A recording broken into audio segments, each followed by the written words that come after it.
History remembers kings in triumph, crowned in cathedrals, feared on battlefields, laid to rest beneath marble and gold. But not this one. Edward II was a king unmade, deposed by Parliament, betrayed by his wife, imprisoned in stone, forgotten in death, and perhaps never truly dead at all. Was he murdered in the most grotesque fashion ever imagined? Did his wife, the Queen of England, seal his fate with the man she loved?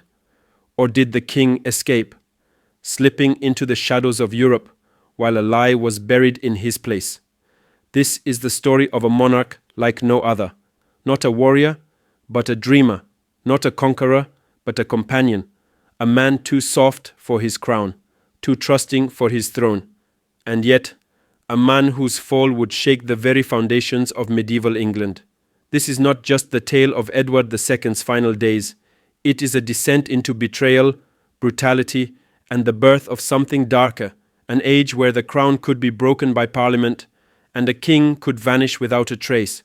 You're about to witness the death of a king and the birth of a legend. Welcome to Edward II, betrayed, broken, and buried.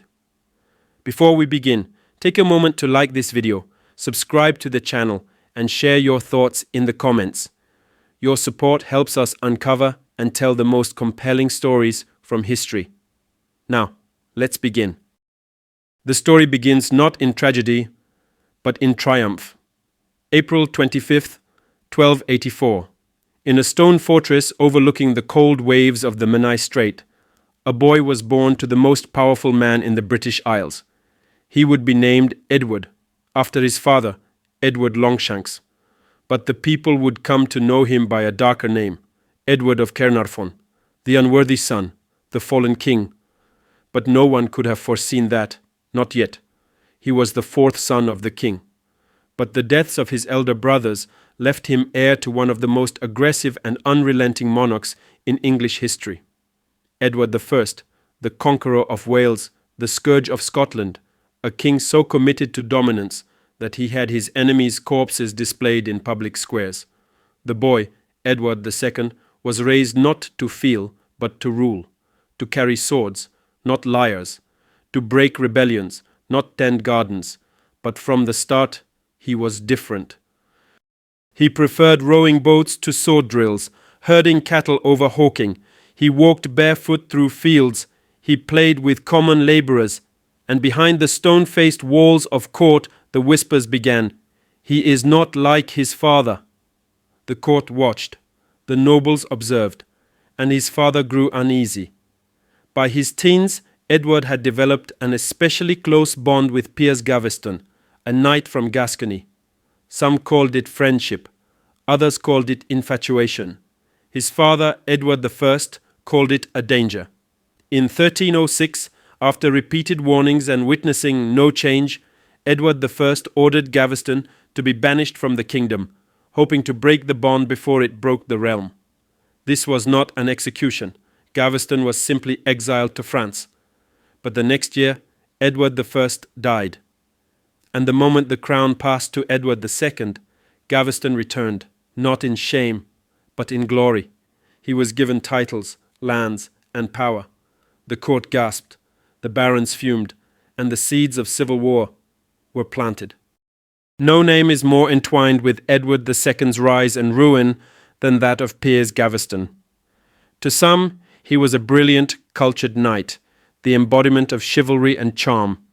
To others, he was a seducer, a parasite, a Gascon interloper who twisted the affections of a weak king. But to Edward, Piers was everything. They met in their teens in the royal household, trained together. And perhaps, though history speaks in shadows, they loved each other.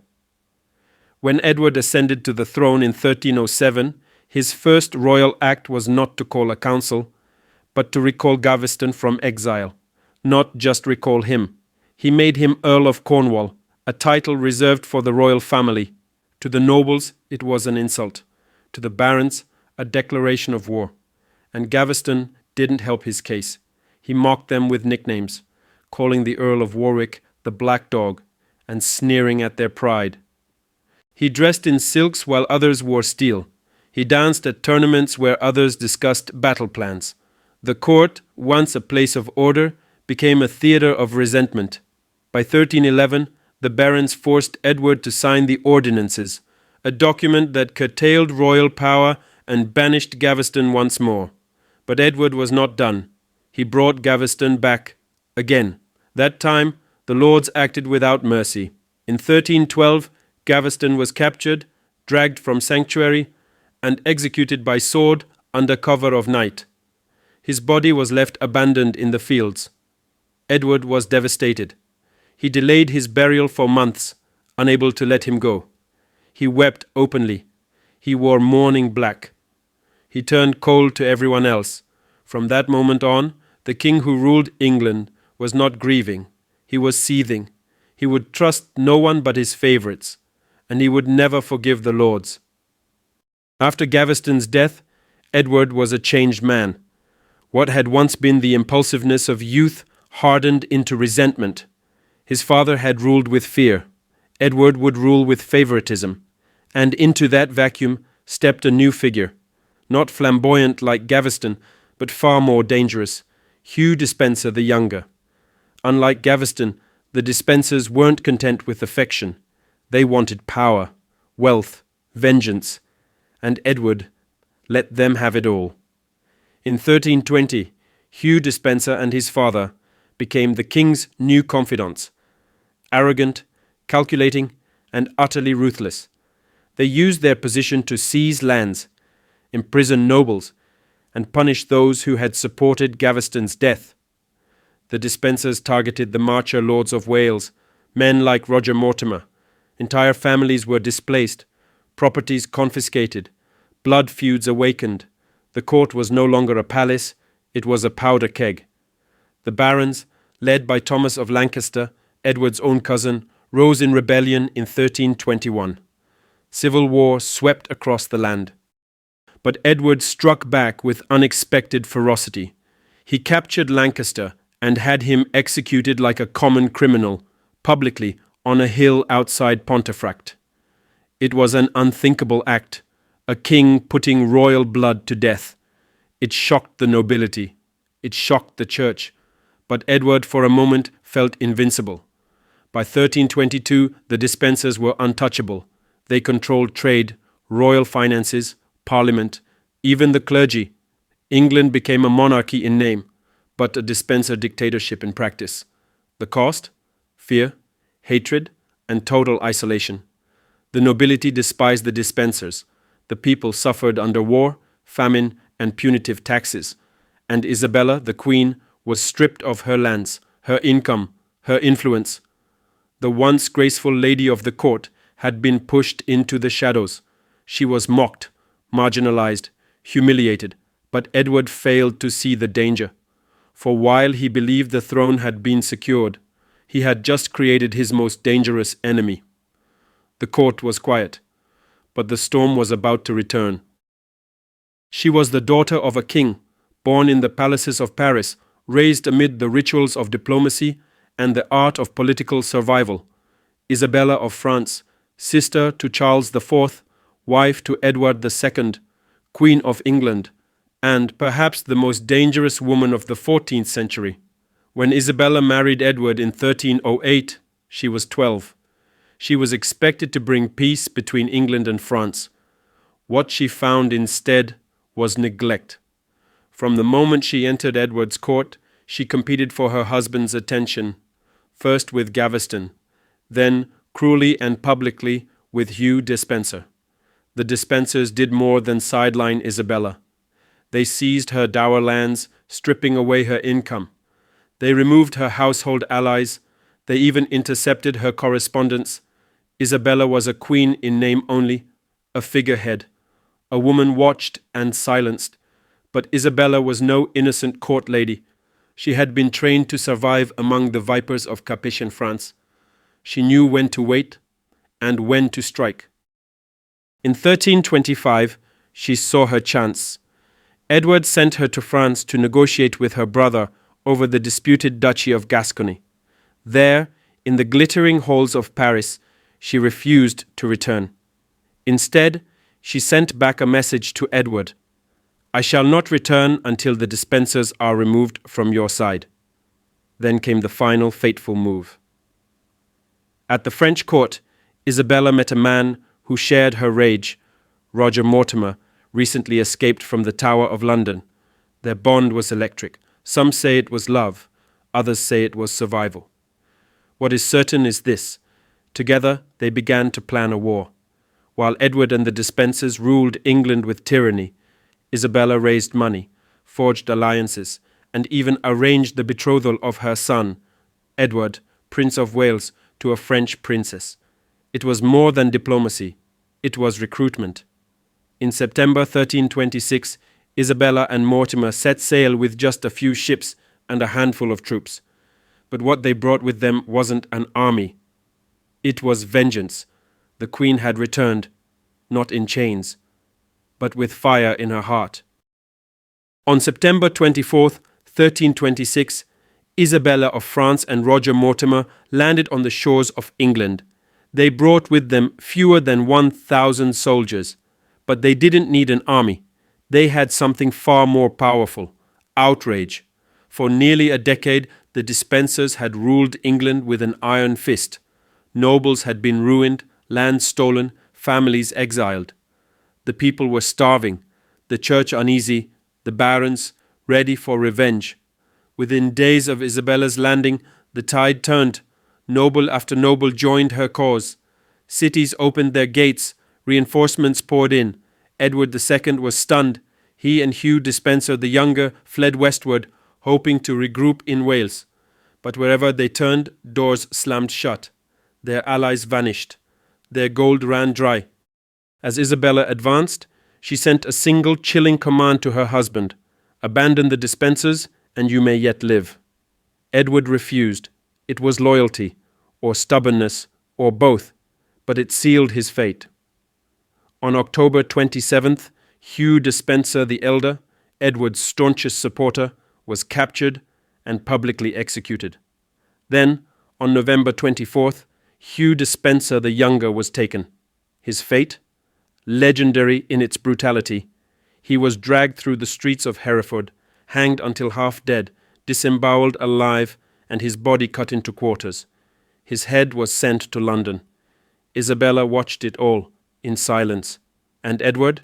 He was captured in Wales, hiding in a monastery, dishevelled, cold, powerless.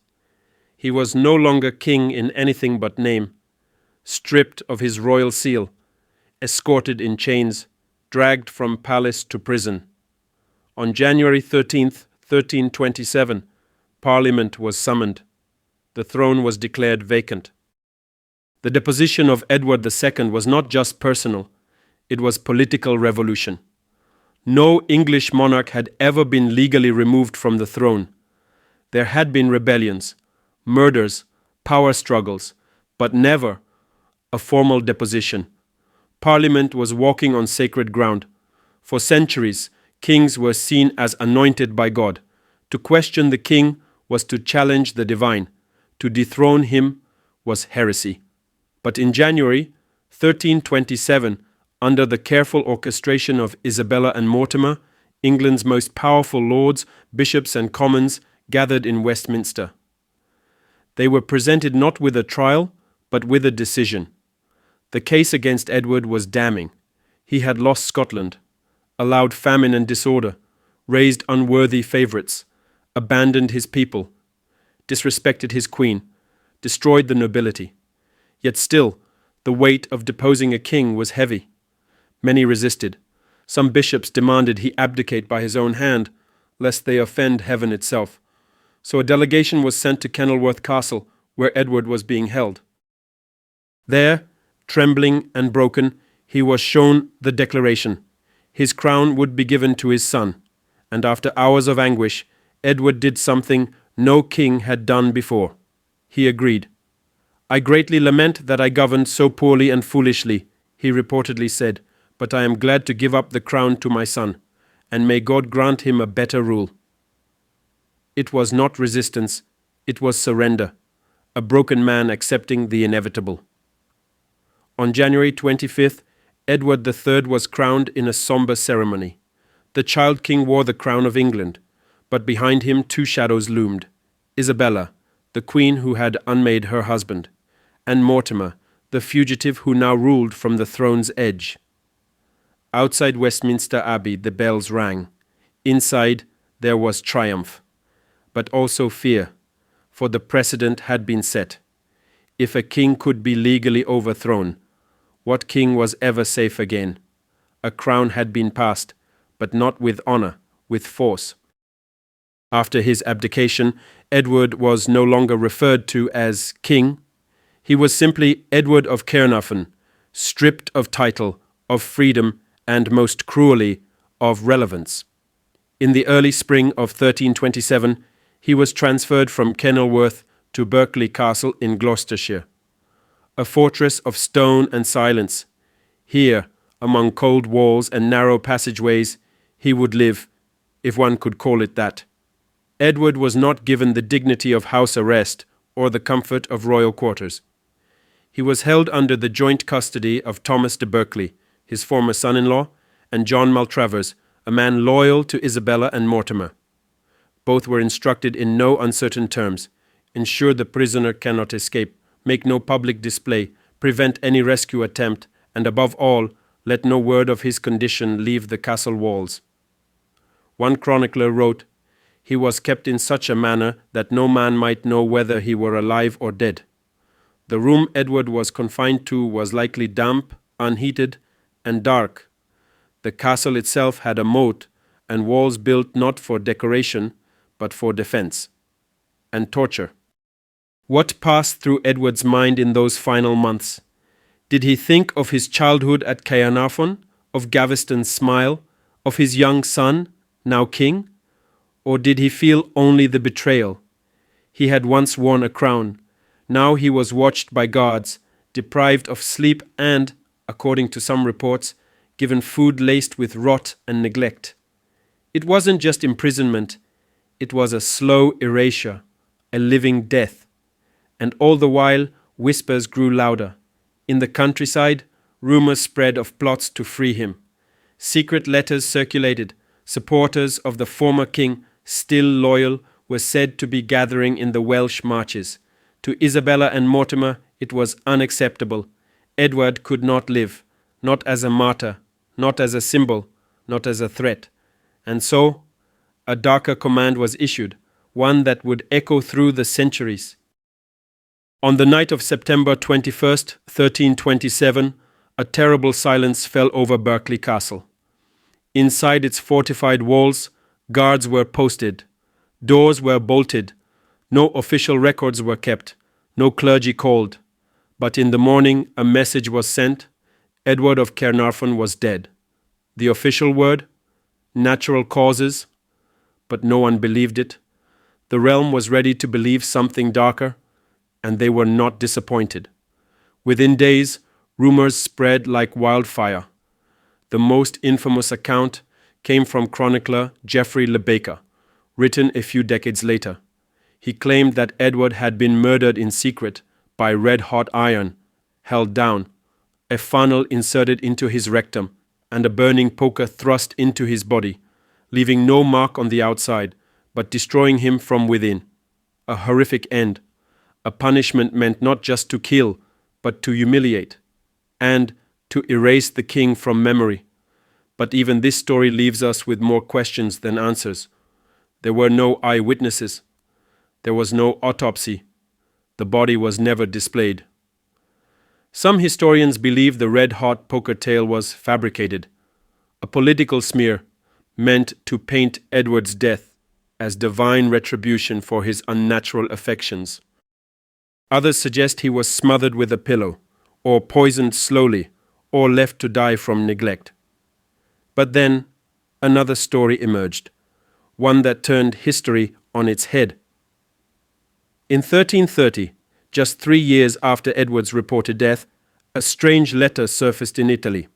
Written by a cleric named Manuele Fieschi, it claimed that Edward II had escaped from Berkeley Castle.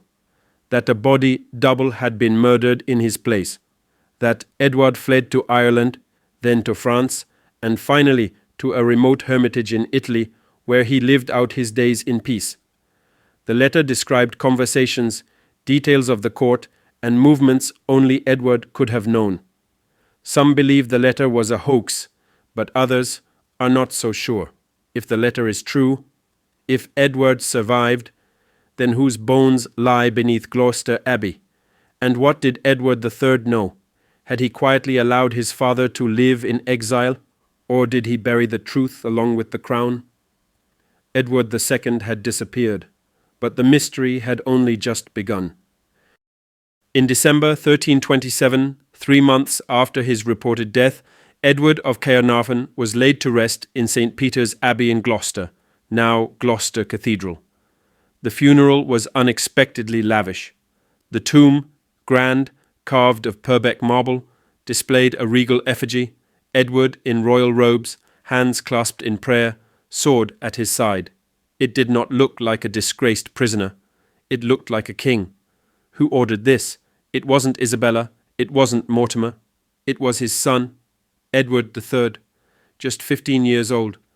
Many believed the young king had mourned his father in silence. Now, through ceremony, he mourned in public. Some say it was guilt, others strategy. But one thing is clear. Edward III wanted to reclaim the dignity that had been stripped from the crown. He made his father's tomb a place of pilgrimage, a site of reverence and prayer. It was not just a burial, it was restoration. And with each passing month the boy king's resentment grew. He had seen how Mortimer ruled in his name, how Isabella whispered in the shadows, how decisions were made without him, yet blamed on him. He was king on paper, but a prisoner of his own regents, until he acted. In October 1330, Edward III led a daring coup. At Nottingham Castle, he and a handful of loyal allies infiltrated the Queen's court through a hidden passage. They seized Roger Mortimer in his chambers. The Queen screamed, but her son was unmoved. Mortimer was taken to London. There, before Parliament, he was accused of treason, corruption, and the murder of Edward II. He was not granted a defense. He was hanged at Tyburn, the rope breaking his neck swiftly. No quartering, no mutilation. Perhaps Edward III wanted justice without spectacle. As for Isabella, she was spared. Out of love, out of politics, we'll never know. She was confined to Castle Rising in Norfolk, granted a retinue, lands, and peace, but no voice in power ever again. Edward III had avenged his father, not with fire or sword, but with silence and strategy. A son had claimed the crown for himself, but behind every act was the ghost of a king the realm had tried to forget. Edward II's tomb still stands in Gloucester Cathedral. Visitors pass beneath its vaulted arches, some unaware of the storm once wrapped in stone beneath their feet. But for those who know the story, the grave whispers, because Edward's legacy isn't carved in marble. It's carved in precedent. He was the first English monarch to be deposed, the first whose crown was removed not by war or natural death, but by Parliament and family. And that changed everything. In the centuries that followed, his shadow grew longer. Richard II, another troubled king, would be deposed. Henry VI would be captured, imprisoned, and quietly killed. Charles I, in time, would lose his head to a parliament emboldened by this very act. It all began with Edward II. His fall taught England that no monarch was untouchable, that even a king could be judged, tried, removed, and perhaps murdered. But beyond politics, there is a deeper tragedy. Edward II was not a tyrant in the traditional sense. He was impulsive, unwise, deeply human. He loved, perhaps too freely, trusted, perhaps too easily, and ruled without understanding how brutal the crown required him to be. He was mocked for his softness, despised for his favorites, punished for his differences, and in the end, The very things that made him human became his undoing. Maybe he died in Berkeley Castle, screaming into the night. Maybe he slipped into the forests of Europe, haunted by memory, alone but alive. Or maybe he never truly died. Maybe his ghost lives on, in the uneasy silence of Parliament halls, in the wary eyes of monarchs, in the reminder that behind every crown sits a mortal man. A man who can bleed. A man who can break. A man like Edward II. This was not just the story of a fallen king. It was the story of a nation learning how far it could go to erase one. And the story of a son who never let the memory fade. This was the end of Edward II and the beginning of everything that followed. If you found this journey through history as moving as we did, please like the video, subscribe for more powerful stories, and share your reflections in the comments. We'd love to hear your thoughts. Until next time, stay curious, stay thoughtful, and keep history alive.